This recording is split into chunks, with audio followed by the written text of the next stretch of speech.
Hablar sobre sexualidad probablemente sea uno de los temas que en este tiempo puede representar muchas incógnitas, muchos argumentos y muchos conceptos. No sucedía eso hace algunas décadas atrás, pero hablar hoy de un plan que Dios diseñó para la pareja o para la humanidad pareciera algo que ya pasó de moda. Hablar de pureza, hablar acerca del diseño original para el matrimonio, parece que es solamente para el pueblo antiguo o solamente se restringe a la religión. Mas hoy queremos ver qué cosa es lo que Dios estableció, hablando sobre la sexualidad para el ser humano. Así que bienvenido a un nuevo tema de Biblia Fácil.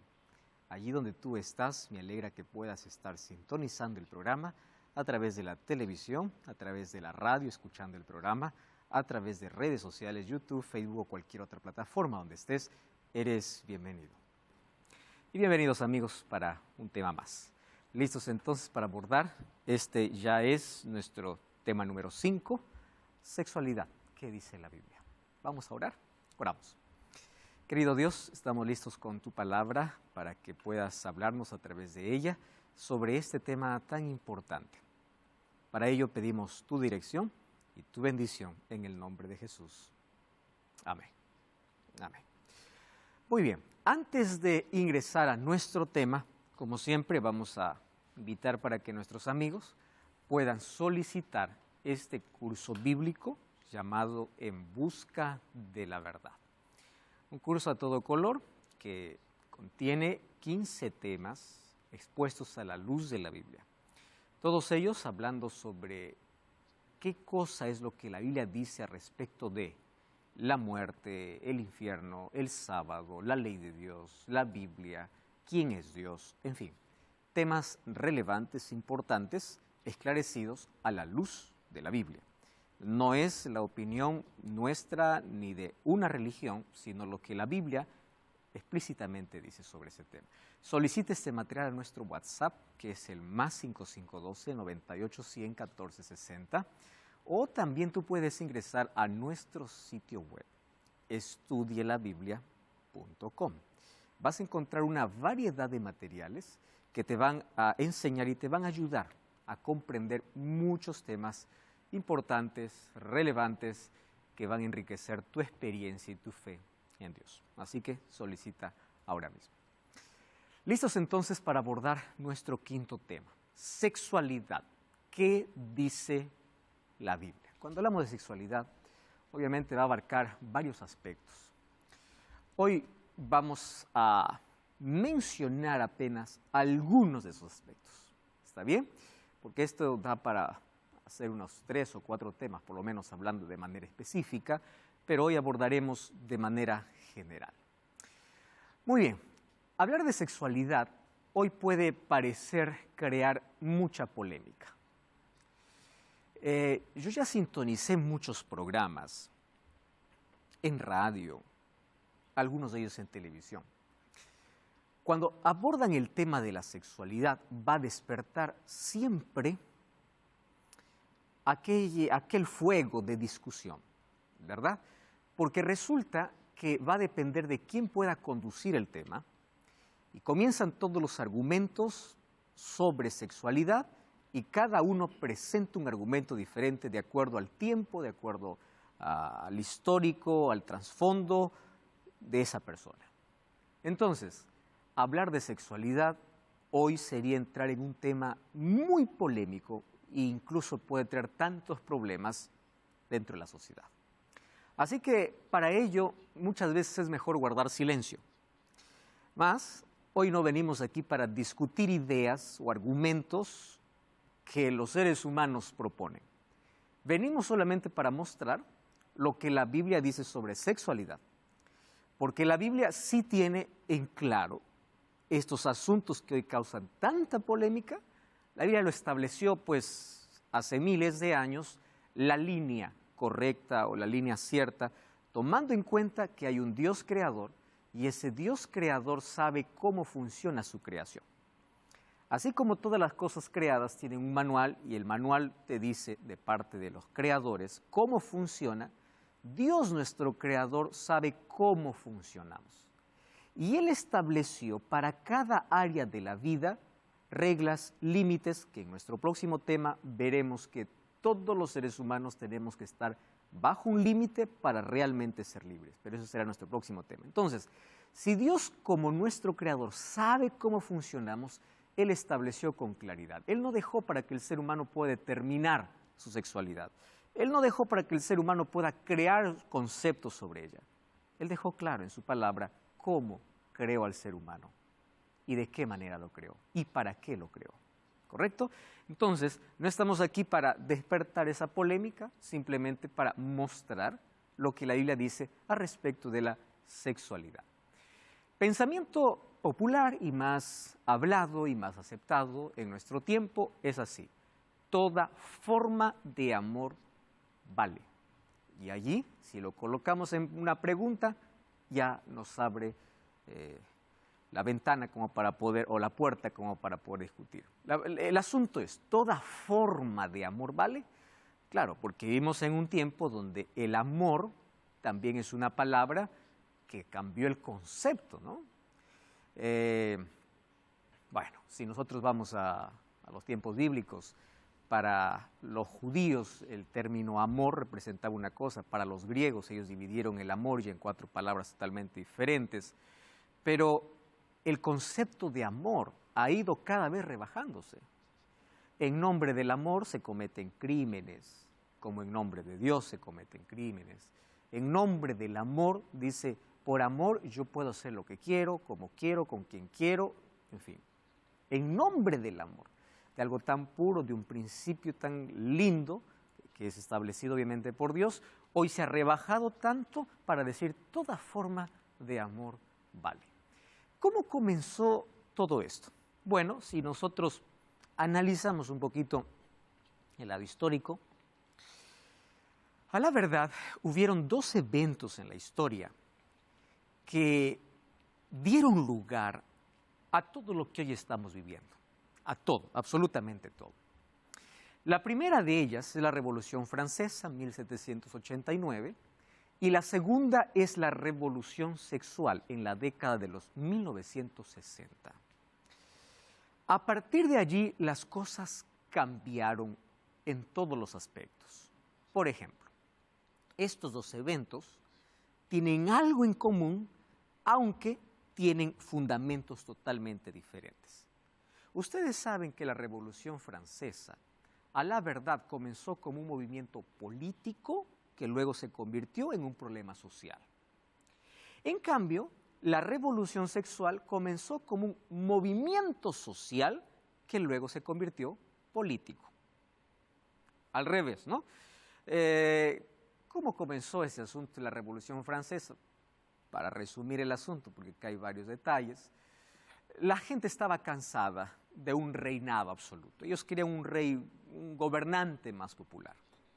El asunto era contra la oligarquía o contra el reinado, pero eso despertó para que puedan levantarse movimientos de todo tipo para decir, ahora queremos independizarnos de todo. Allí, por ejemplo, en la plena Revolución Francesa, se intentó hacer lo que quiso, lo que el ser humano quería, ¿no? Entonces, la revuelta política se convirtió en una revuelta social, porque finalmente aparecieron movimientos en contra de la religión, basta de opresión, quemaron las Biblias, al calendario de 7 días le agregaron 3 días más, dijeron vamos a hacer nuestro calendario de 10 días. Allí en el templo, en Francia, colocaron una mujer como la diosa de la razón, declararon que la religión o Dios está muerto, en fin. Fue una revolución que comenzó política y terminó en una revolución social. Sin embargo, la revolución sexual de la década de 1960 comenzó como un movimiento social. ¿Cómo movimiento social? Gente que se levantaba y decía así, no queremos más límites. Prohibido prohibir. Linda esa expresión, ¿no? Totalmente prohibido prohibir. No hay prohibición. Basta, todo eso fue un asunto solo de religión, ¿no? Nosotros aquí vamos a ser tan claro en decir el asunto. Durante 1260 años, realmente, en nombre de Dios se cometieron las mayores atrocidades y la mayor opresión. Desde el año 538, desde que se asume el poder papal como el gobernante principal, no solo religioso, sino también político, después de que el año 533 Justiniano le dé el título de cabeza de todas las iglesias, el papado todavía tuvo que eliminar 3 tribus bárbaras, de los cuales conquistaron a Roma y no estaban de acuerdo con el Papa, por eso que no todavía tenía toda la hegemonía, pero en el año 538, cuando asume el poder absoluto, a partir de allí el sistema hizo lo que quiso. Comenzó la era de persecuciones, comenzó la era de opresión y en nombre de Dios se manchó la historia de tanta sangre, de tanta persecución. Hablemos de Santa Inquisición, hablemos de... Y no solamente era el asunto de que vamos a perseguir a todo religioso, sino a todo aquel que está en contra de lo que yo diga. Así es. Entonces, la gente durante 1260 años, que se conoce como la Edad Oscura, la etapa oscura, estuvo cansado. En nombre de Dios, el Dios que presentaba el catolicismo o el sistema papal, era un Dios torturador, era un Dios sangriento, era un Dios perverso, era un Dios malo. Entonces ustedes van a encontrar que después de 1798, ¿qué es eso de 1798? El Papa Pío VI es encarcelado cuando estaba celebrando su coronación, allí en la Capilla Sixtina, por Napoleón Bonaparte, ordenó al general Berthier y él fue echado preso. A partir de allí se le quitó todo su poder, pero también a partir de allí, ¿qué cosa es lo que comenzó? Una revolución de todo. Queremos ser libres de todo este asunto, no queremos ni saber nada de religión, porque ¿qué cosa se acentuó en la cabeza de la gente? Religión es opresión, religión es prohibición, religión es... ¿Pero por qué? No por la religión en sí, sino por un sistema que proféticamente, según Daniel y Apocalipsis, se levantaría para oprimir al pueblo de Dios y a todo el que iba en contra de él. Y eso estaba ya profetizado en la Biblia. Y eso es otra de las evidencias que cómo la Biblia podía profetizar un poder perseguidor si quien lo profetizó lo dijo en el siglo VI antes de Cristo. ¿Y cuándo se cumplió? Pues después de Cristo, 500 años después. Entonces, ¿cómo yo puedo tener seguridad que la Biblia es palabra de Dios? La profecía que menciona se cumple con exactitud. Ahora, ¿qué sucede? Después de esa opresión, pues comienza todo tipo de revolución. Ahora libertad, no más religión. Ustedes saben que la idea de yo quiero Dios y no religión no es nueva, es muy antigua, muy antigua. ¿Y por qué? Porque la religión se le asoció justamente con la Edad Oscura. Y eso no tiene que ver con el cristianismo, eso tiene que ver con un sistema que surgió del cristianismo, pero que no representaba el cristianismo. ¿Correcto?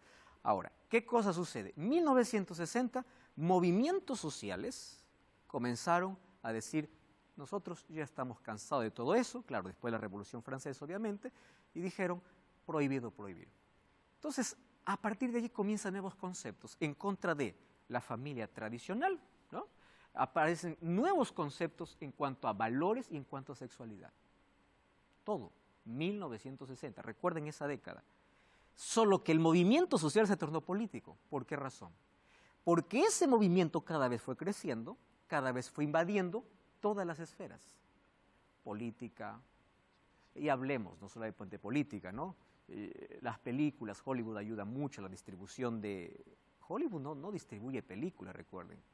Hollywood distribuye doctrina, ¿correcto? Entonces, todo lo que ustedes ven en películas detrás, hay un trasfondo para poder reeducar la mente de las personas. Entonces, todo lo que hoy se ve dentro de algunos años es el concepto que toda la gente tiene. Porque la gente ya no lee, la gente le gusta solo ver. No dedica tiempo para poder estudiar.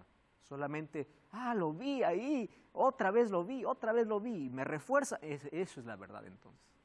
Y ahora mucho más, con esto de la inteligencia artificial, cada vez se van a perder entre la realidad y la ficción. Se van a mezclar las cosas. Entonces las personas que solamente se dedican a ver redes sociales, a escuchar lo que alguien dice, sin ir a la historia, sin fundamentar su fe, su creencia en algo sólido, pues se va a dejar llevar por tantas otras filosofías que vienen en camino. Ahora, influencers, políticos, todos están haciendo una causa común. Un movimiento social se tornó ahora, ¿qué cosa? Parte de una agenda política. Esa es la historia. Hay un libro interesante, La cosmovisión sexual cristiana, escrito por Andrew Sandlin. Dice: la orden de Dios en la era del caos sexual. Interesante es este material, aquí lo tengo en portugués, y aquí lo traduje para el español y dice así: llama la atención cómo la gran mayoría de los temas sociales controversiales de la actualidad derivan de la revolución sexual.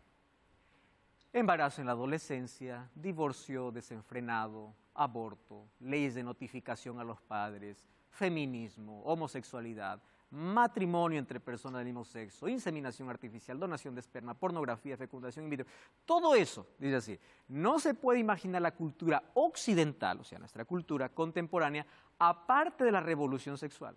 Esa es nuestra realidad hoy. Probablemente ningún otro factor histórico, además de la Revolución Francesa, ha moldeado nuestro mundo. Entonces, todo lo que hoy estamos viviendo es apenas el molde que hace años atrás se vino conduciendo para que las cosas hoy puedan estar como están. ¿Correcto? No es esto que vino de la noche a la mañana, no es que un movimiento surgió así, no, tiene todo un trasfondo. Bueno, ¿qué dice la Biblia sobre esto? ¿Quién tiene autoridad para legislar sobre la sexualidad humana? La primera respuesta de un joven es nadie. ¿Por qué? Mi cuerpo, mis reglas. Punto final, ¿no? Ahí se acaba todo. Yo establezco las reglas. Yo determino. Yo. La época o la etapa del yo hoy cada vez es más deslumbrante, más atrevido, ¿no? El ser humano se cree su propio Dios. Recuerden que la propuesta del diablo para el ser humano es esa. Tú eres Dios. Tú puedes ser Dios. Entonces tú no necesitas estar sometido a Dios. No hay sentido, no hay lógica. Tú puedes crear tus propias reglas, tú puedes establecer el bien y el mal, tú puedes llamar a lo que quieras como quieras. Es eso. Y ahora, ¿quién es aquel que puede legislar sobre sexualidad humana? La respuesta actual sería nadie. Ni un político, ni la religión, ni un pastor, nadie. Es la respuesta. Sin embargo, nos olvidamos de algo. Que hay alguien que sí puede determinar. ¿Y quién es? El Creador. Voy a poner aquí un ejemplo. Cuando un automóvil sale de una fábrica, las instrucciones para el automóvil son clarísimas y son necesarias. Voy a poner un ejemplo absurdo, solamente para ilustrar el asunto. Yo me compro un carro que funciona a gasolina, yo me voy al grifo y le digo: ¿qué gasolina? Póngale agua, porque yo mando. El carro lo compré yo, mi dinero lo coloqué yo. Entonces, como yo lo compré el carro, es mi carro y yo establezco las reglas. Este carro no funciona con gasolina a partir de hoy, funciona con agua. ¿Qué va a suceder? Yo estoy estableciendo las reglas, no es el fabricante, soy yo. ¿Qué cosa va a suceder? Si yo a lo que fue creado con un propósito le cambio totalmente. Finalmente voy a terminar no solamente malogrando el auto, sino perdiendo todo. Absolutamente toda la inversión que hice. ¿Por qué? Porque el carro sale de las manos del creador con un diseño. Así de simple. Diseñado para funcionar así, diseñado para tener ciertos límites, diseñado para tener su revisión cada cierto tiempo. En fin, el diseño, quien determina, no soy yo. ¿Quién es? Quien lo hace. Eso funciona con todos. Aunque no quieras aceptarlo, eso funciona en todo. Tú no determinas aquello que no creaste. Aunque tú digas: yo no estoy de acuerdo contigo, puedes conmigo no estar de acuerdo, pero ponte a pensar, tú no determinas aquello que no hiciste. Todas las cosas. Entonces, si es que nosotros partimos de la idea que aquí por lo menos la mayoría, o hay menos discusión, la mayoría por lo menos cree, independientemente de la religión, en un Dios. Ya sea como fuerza, ya sea como inteligencia, ya sea como algo abstracto, o ya sea como algo personal, o alguien que está por encima de todos. Muy bien, si por lo menos existe la idea de un Dios, entonces hay un Dios que sí es el creador. Y si Él es el creador, entonces yo no me creé. Y si yo no me creé, quien establece las reglas es quien me hizo. Pero claro, la revolución sexual, ¿qué cosa me dice? No, eso es mentira. Porque viene Satanás y dice, ¿qué Dios? Tú eres tu propio Dios. ¿Entienden allí cómo está el juego detrás de todo eso? Hay una filosofía desenvuelta de parte de Satanás desde hace miles y miles de años. Tú eres tu propio Dios. Tú no necesitas que Dios establezca un diseño, porque eso sería restringirte, eso sería oprimirte. Y nos olvidamos que el Creador sabe cómo funcionan las cosas. Entonces el Creador tiene autoridad sobre su creación y Él coloca normas en todas las áreas. Él sabe cómo funcionan las cosas. Él sabe cuál fue el propósito. Entonces, ¿qué dice la Biblia sobre la sexualidad humana? La Biblia enseña sobre pureza, la Biblia enseña sobre el diseño que Él estableció para la sexualidad humana. Y como dije, aquí podemos abordar tantos temas, más apenas vamos a colocar algunos de ellas con algunos textos bíblicos. Vamos a la base de todo, Génesis capítulo 1, versículo 27. ¿Qué cosa dice? Creó Dios al hombre a su imagen y a imagen de Dios lo creó.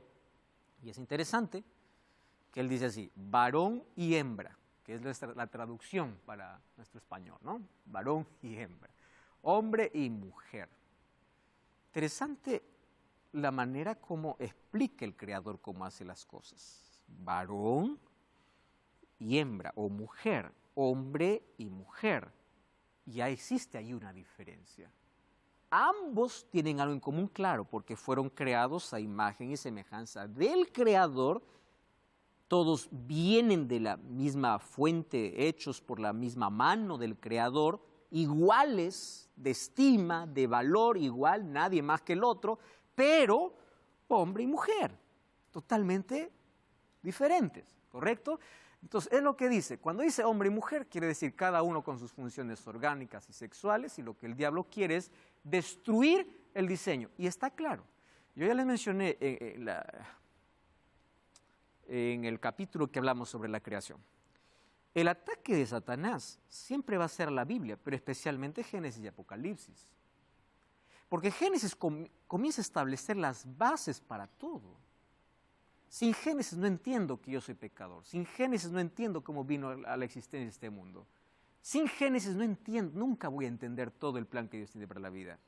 Entonces Satanás quiere destruir Génesis diciendo, no, eso de que Dios creó en 7 días, eso es fábula. Porque Dios pudo usar miles de años para cuidar o para poder crear. Entonces, si Dios creó en miles de años, claro, entonces el ser humano en miles de años vino a la existencia. Y si vino en miles de años a la existencia, entonces pues cada uno puede evolucionar de manera diferente. Pero cuando la Biblia me dice, varón y hembra salió de las manos de Dios, hombre y mujer salió de las manos de Dios, me está hablando de un hecho específico. No me da opción a pensar, bueno, puede ser que con el tiempo todo fue cambiando y aquí fue evolucionando y aquí se perdió un poco la masculinidad y aquí se perdió un poco la feminidad. Claro, porque la evolución me da eso. Pero aquí me dice, no, varón y hembra, diseño. Eso me dice Génesis 1. Ahora, Satanás quiere destruir el diseño sacando al Creador de la mente.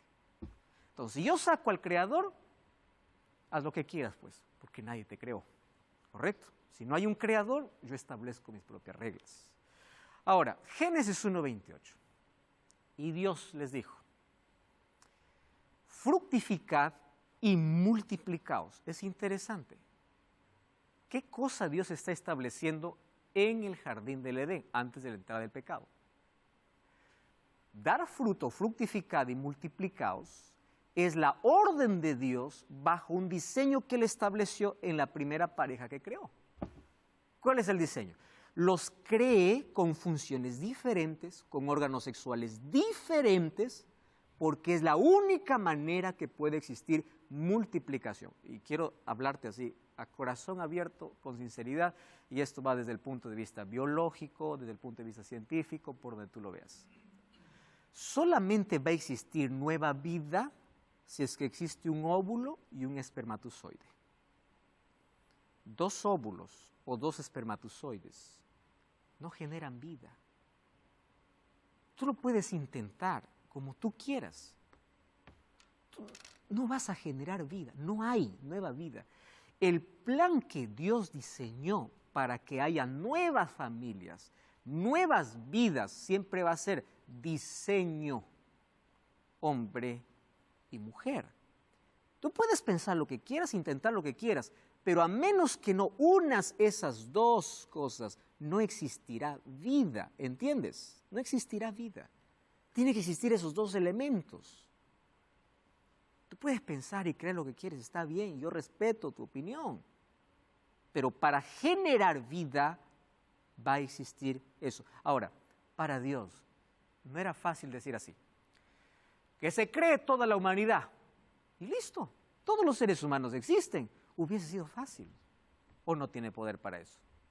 Mas Él colocó un diseño para que la multiplicación de la humanidad fuese a través de la procreación.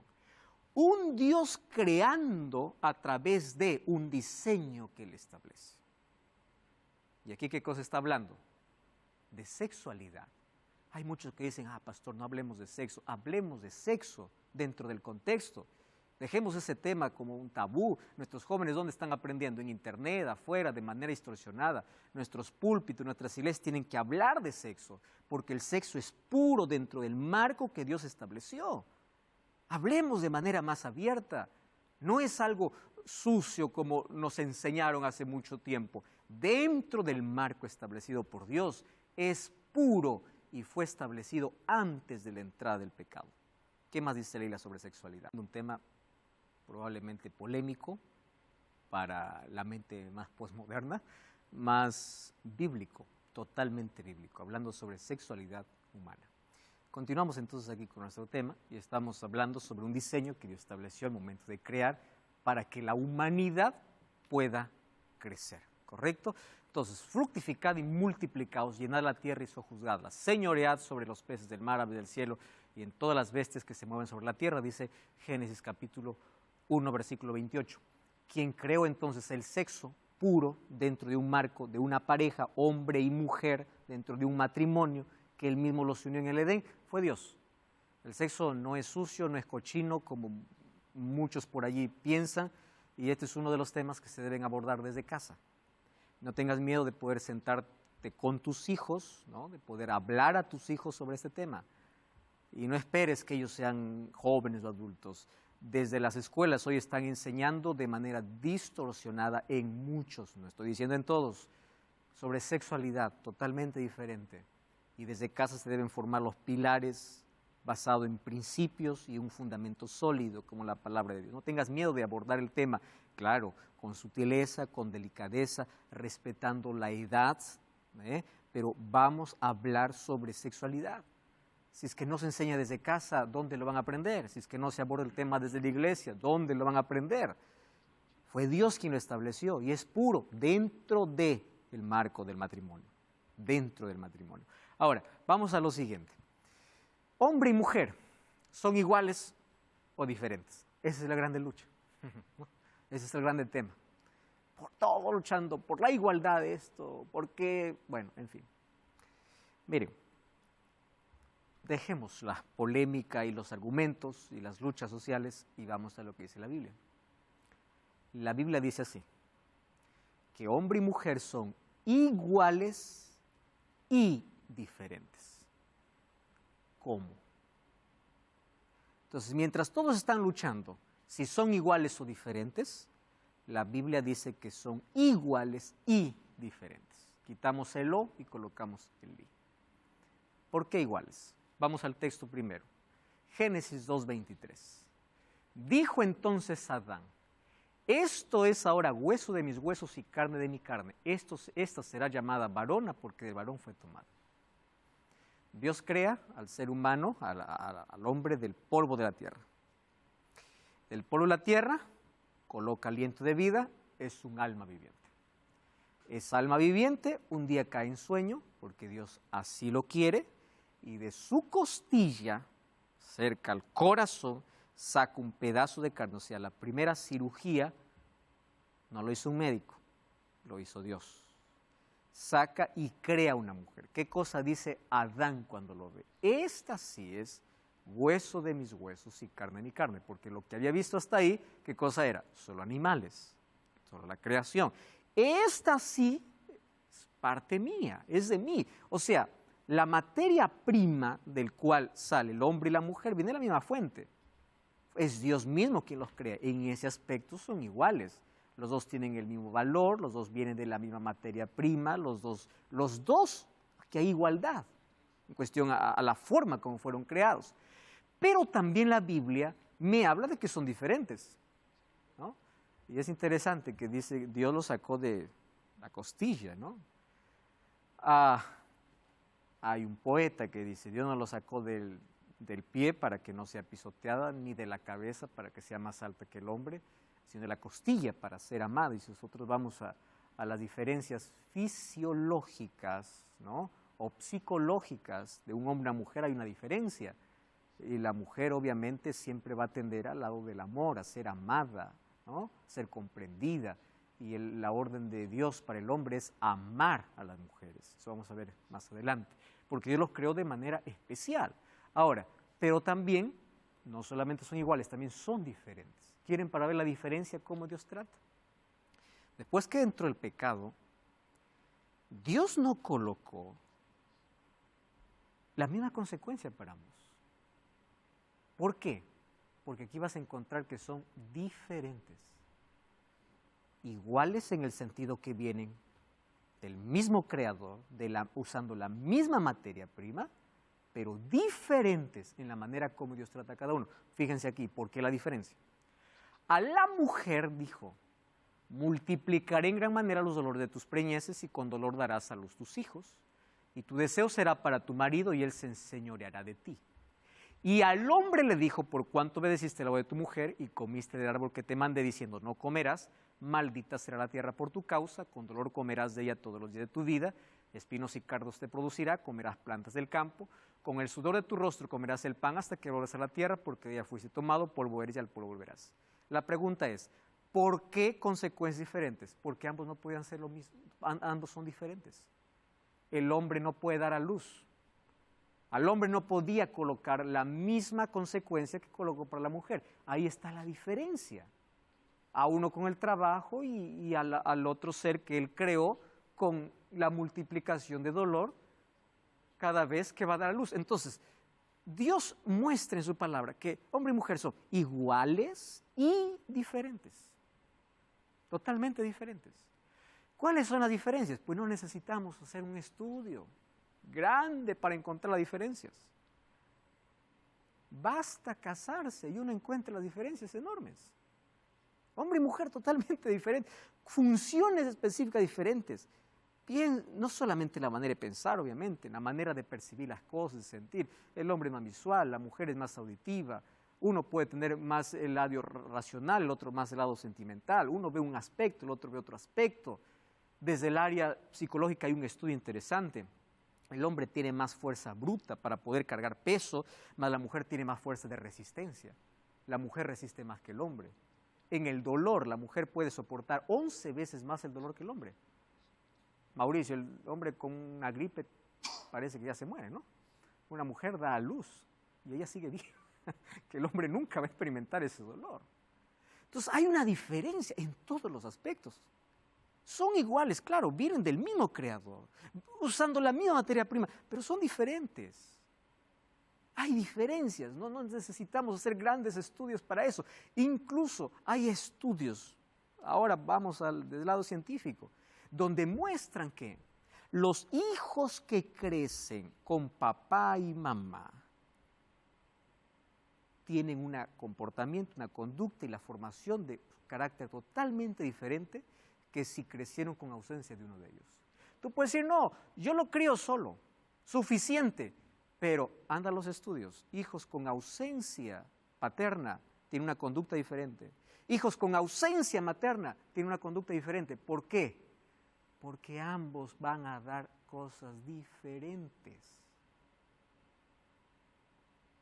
No es que Dios así lo diseñó. Yo puedo ir en contra del diseño, intentar romper el diseño, sí, puedo, pero no va a funcionar.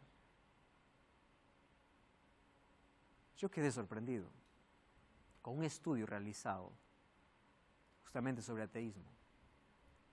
¿Y ustedes saben cuál es el punto en común de los ateos? Ninguno de ellos tuvo una buena relación con su padre. La ausencia paterna o el hecho de tener a un padre violento, un padre ausente o un padre totalmente aislado, hace que el niño pueda crecer con una imagen distorsionada de Dios. ¿Dios es mi padre? ¿Qué padre? Yo no quiero padre. Mi padre es así, porque el padre forma la imagen de Dios en la mente de los hijos. ¿Y qué hablar de la influencia de la madre? Entonces son totalmente diferentes. Ese es el diseño y cómo Dios lo estableció. Ahora pasamos al otro asunto. Y hablando acerca de sexo,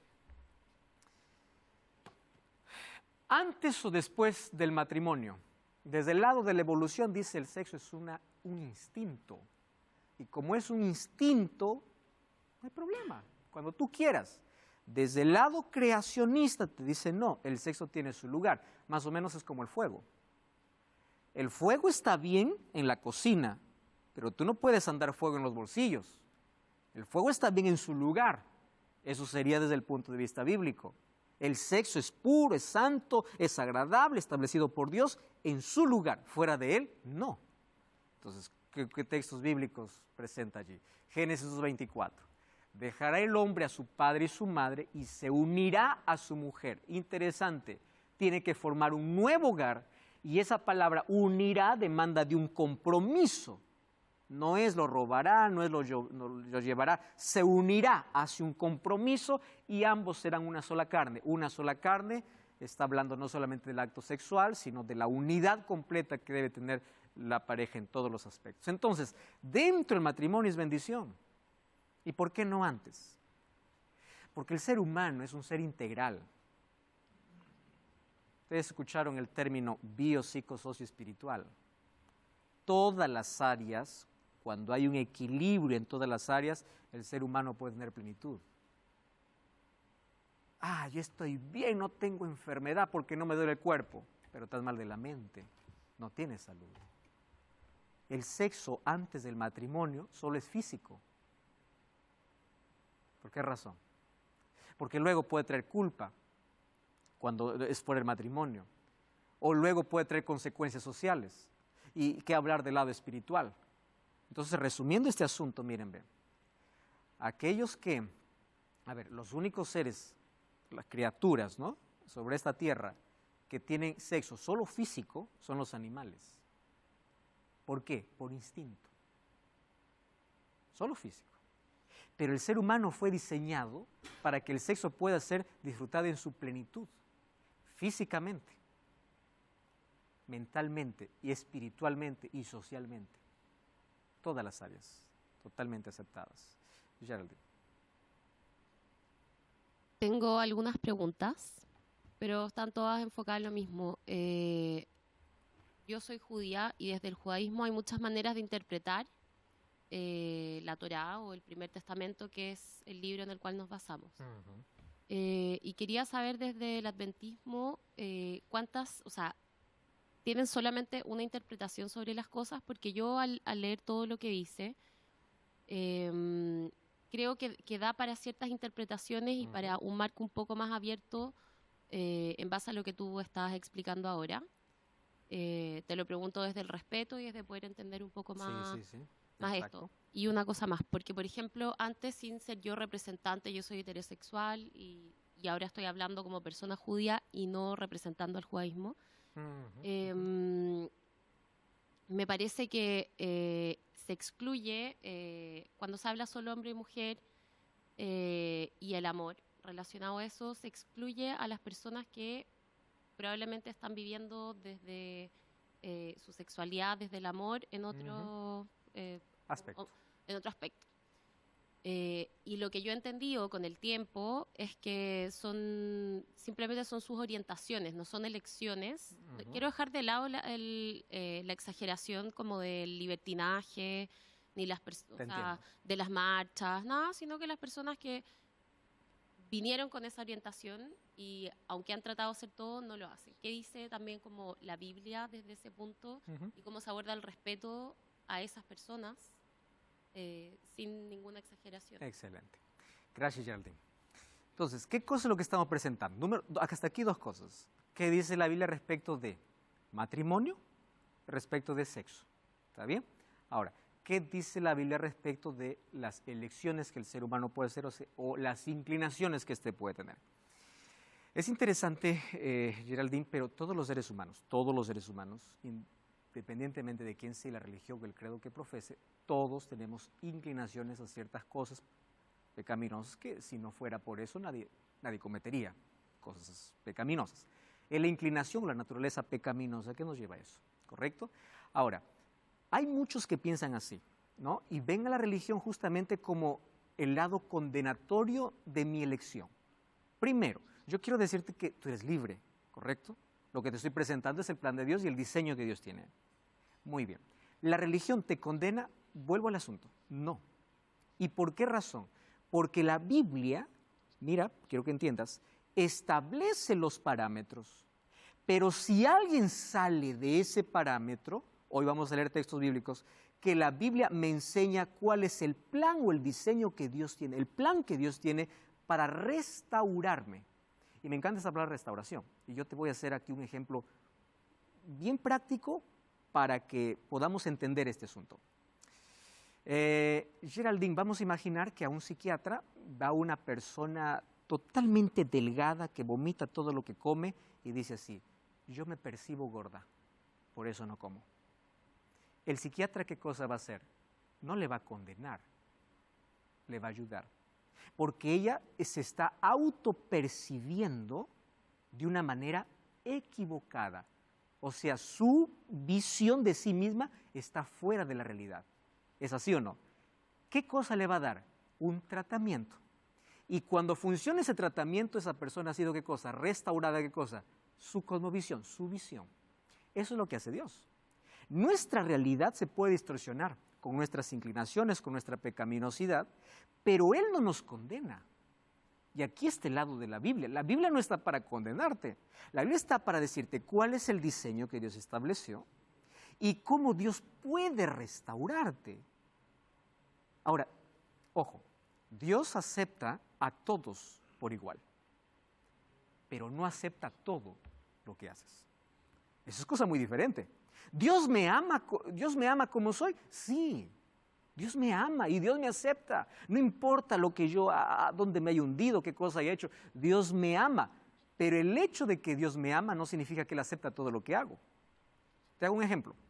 Los papás, ¿cómo sufren por sus hijos cuando hacen cosas equivocadas? Ahora te pregunto, ¿dejaron de amar a sus hijos?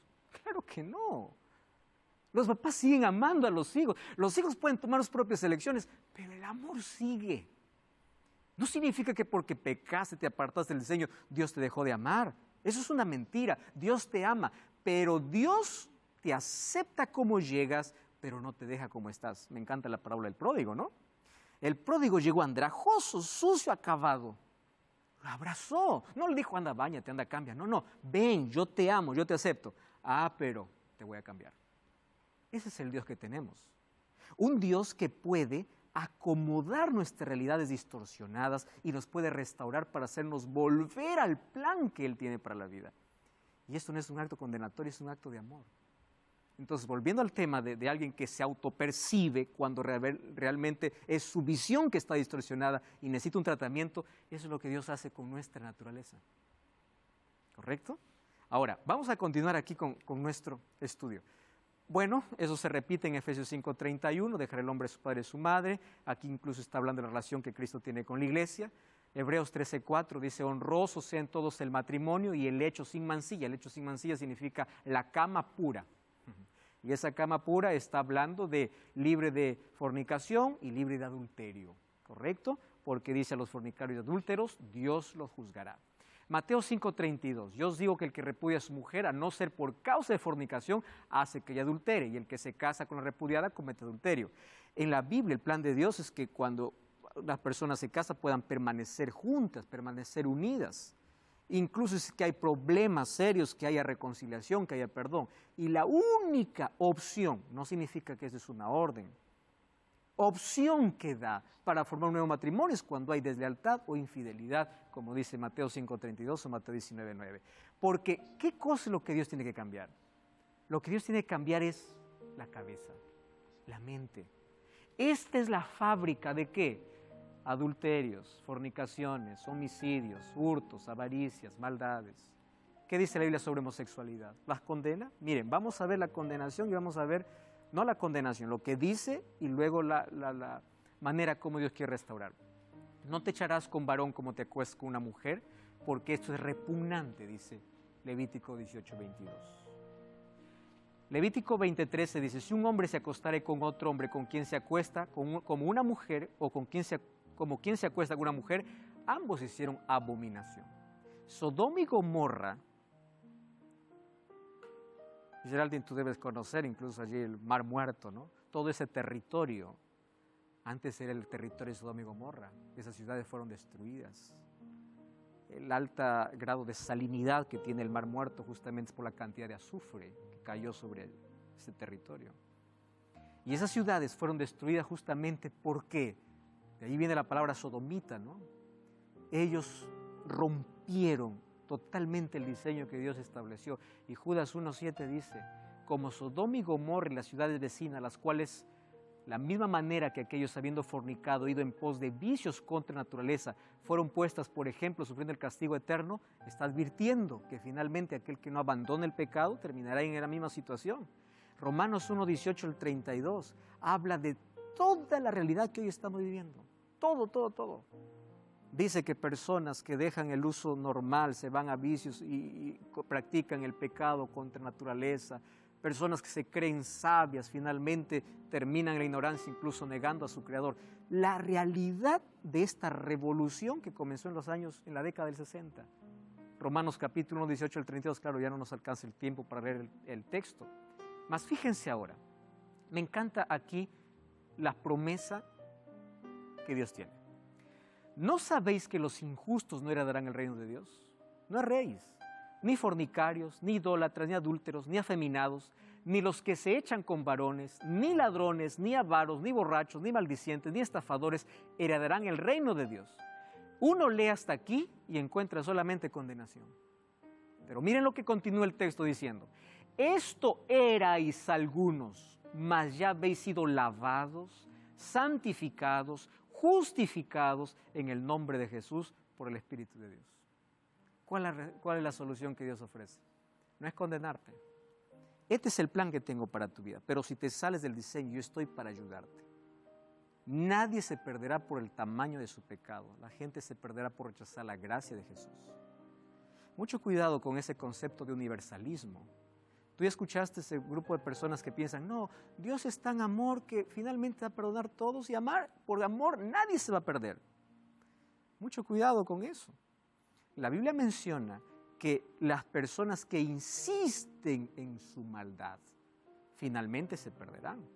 Aquí no me habla de universalismo, aquí me habla de personas que fueron restauradas por Dios.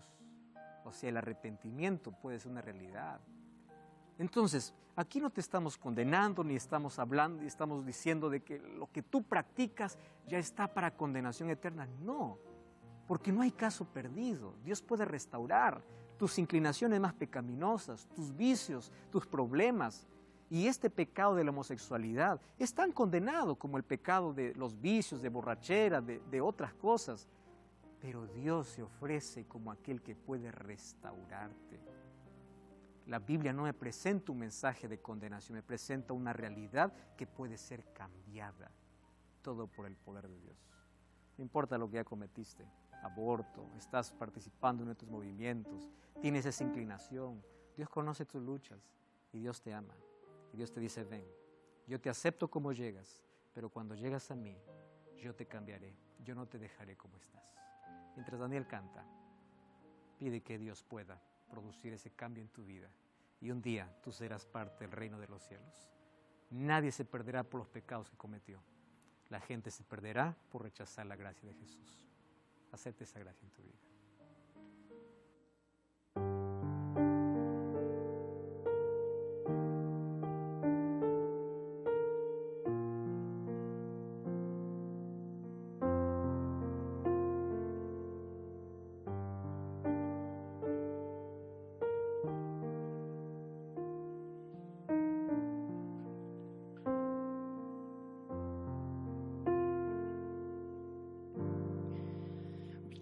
de los que duermen y pronto despertarán.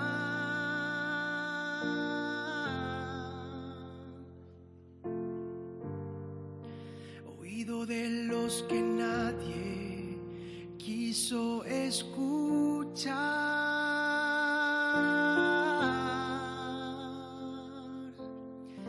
Aliento a todo aquel cansado que hoy no tiene fuerzas para continuar.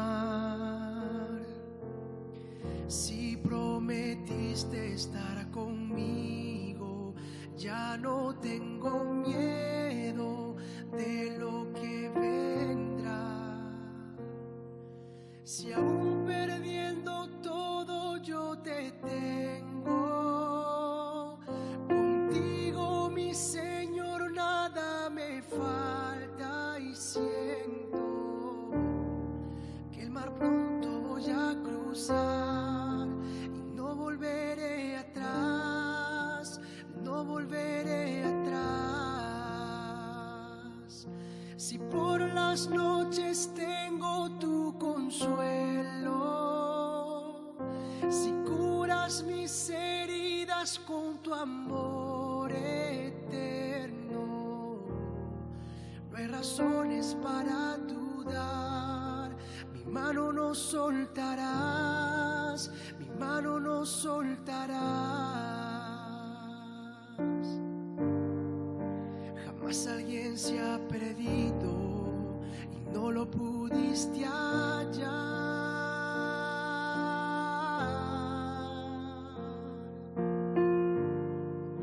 No existe dolor tan grande que no pueda sanar.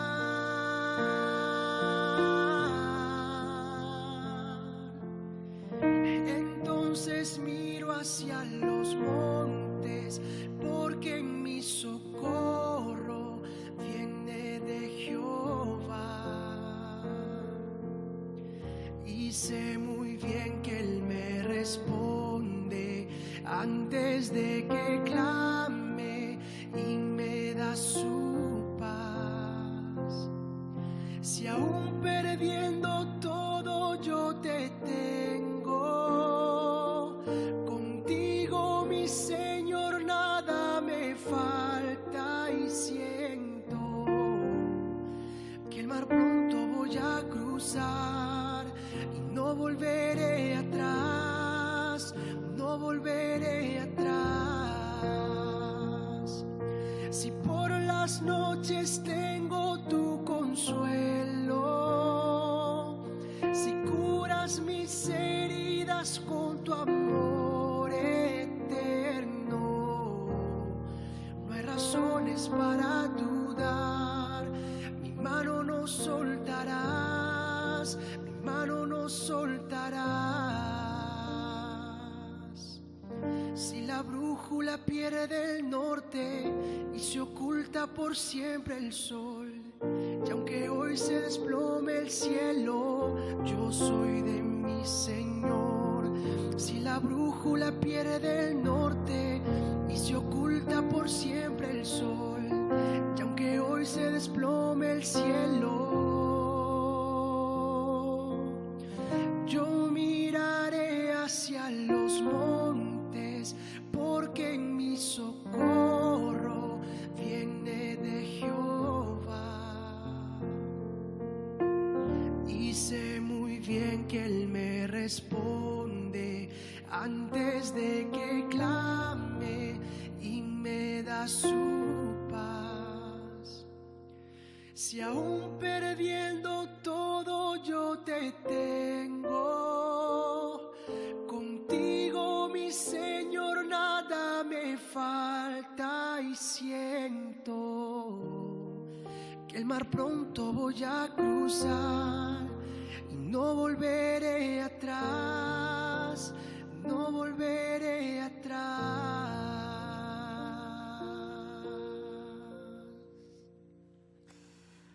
La gracia de Dios es suficiente para perdonar y transformar. No importa la inclinación, el pecado que hayas cometido, siempre habrá perdón. y Dios quiere transformarte. Basta llegar a su presencia y pedir que Él pueda hacer ese cambio. Ora conmigo. Querido Dios, entendemos el plan que tienes para nuestra vida y pedimos hoy que puedas perdonar y transformar nuestra vida. Acepta nuestra entrega, nos colocamos en tus manos, en el nombre de Jesús. Amén.